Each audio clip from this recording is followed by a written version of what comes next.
আপনারা জানেন বিগত 9/4/2025 তারিখে ডিএমপি কমিশনারের পক্ষে যুগ্ম কমিশনার ক্রাইম একটি অফিস আদেশ জারি করেছেন, যেখানে বলেছেন বৈষম্য বিরোধী আন্দোলন সংক্রান্ত রুজুকৃত মামলায় আসামিদেরকে গ্রেপ্তারের জন্য প্রমাণসহ ঊর্ধ্বতন কর্তৃপক্ষের অনুমতি নিতে হবে।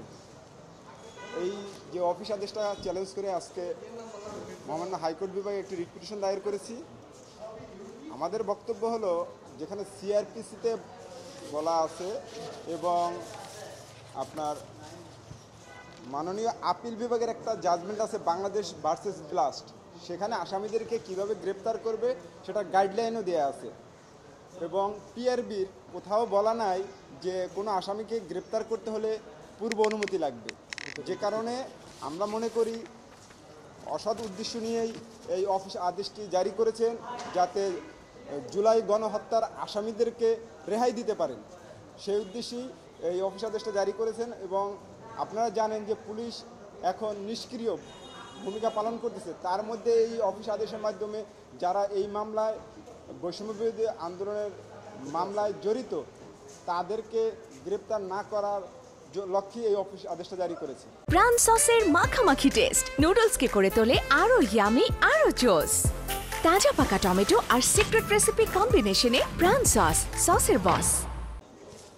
এবং আরও বলতে চাই, আমরা 5ই আগস্ট যে আমরা একটা স্বাধীনতা পেয়েছি এবং এই স্বাধীনতার ফলে এখন বিভিন্ন অফিসে যারা কর্মকর্তারা আছেন তারা হচ্ছে আপনার জুলাই আগস্টের যারা শহীদ হয়েছেন তাদের রক্তের সাথে বেইমানি শামিল, এই ধরনের কার্যক্রম। তাই আমরা এই রিটটি দায়ের করেছি। মাননীয় বিচারপতি ফাতেমা নজিব এবং মাননীয় বিচারপতি শিকদার মাহমুদুর রাজির কোর্টে শুনানি হবে। আমরা এই অফিস আদেশটা ইললিগাল সেই মর্মে রুল কেন ঘোষণা হবে সেই মর্মে রুল চেয়েছি এবং এই অফিস আদেশটা স্টে চেয়েছি। প্রত্যেক জায়গাটা হচ্ছে যে আসামি এফআইআর হওয়ার পরে আসামি কীভাবে গ্রেপ্তার করবে সেটা সুনির্দিষ্টভাবে সিআরপিসির সেকশন 56 এবং সেকশন 173-তে বলা আছে এবং মাননীয় আপিল বিভাগের একটা জাজমেন্ট আছে বাংলাদেশ ভার্সেস ব্লাস্ট, সেখানে একদম সুনির্দিষ্ট গাইডলাইন দেওয়া আছে যে আসামিদেরকে কীভাবে গ্রেপ্তার করতে হবে। এই ধরনের অফিস আদেশ যদি দেয়া হয় এবং এটা হতাশাজনক, এবং এই ধরনের অফিস আদেশের মানে হচ্ছে সিআরপিসির কোনো কার্যকারিতাই নাই।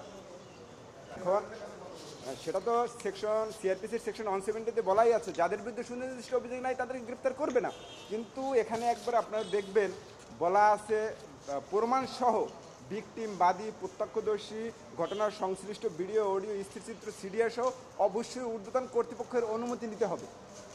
যদি কেউ জড়িত না থাকে তাহলে তাকে তদন্তকারী কর্মকর্তা গ্রেপ্তার করবে না, সেটা তো সিআরপিসিতেই বলা আছে।